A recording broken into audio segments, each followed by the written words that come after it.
সম্প্রতি আমরা দেখছি যে অস্ট্রেলিয়া বাংলাদেশিদের জন্য L1 হয়ে গেছে। তার মানে অস্ট্রেলিয়ার ভিসা পানির মতো সহজ হয়ে গেছে। আসলে বিষয়টা কি?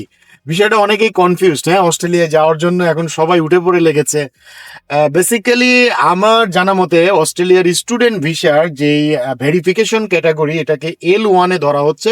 তার মানে বাংলাদেশি স্টুডেন্টরা যারা অস্ট্রেলিয়াতে পড়াশোনা করার জন্য যাবে, তাদেরকে ভেরিফিকেশন যে হয়ে থাকে, যে ফাইন্যান্সিয়াল ভেরিফিকেশন আরো যে রিকোয়ারমেন্ট থাকে, সেই জায়গাটাতে L1 ক্যাটাগরি। তার মানে হচ্ছে স্টুডেন্ট ভিসার জন্য ইউনিভার্সিটি আপনার ফাইন্যান্সিয়াল যে ডকুমেন্টেশন রয়েছে এটা ভেরিফাইড করবে, যেটা আগে ইমিগ্রেশনে ভিসা কনসুলার প্রসেসিং এর মধ্যেও এটা ছিল। সো সেটা থেকে এখন L1 ক্যাটাগরিতে আসছে, যে বাংলাদেশিরা যে অস্ট্রেলিয়াতে কোনো ক্রিমিনাল অ্যাক্টিভিটি করছে না, তারা ঠিকমতো লেখাপড়া করছে।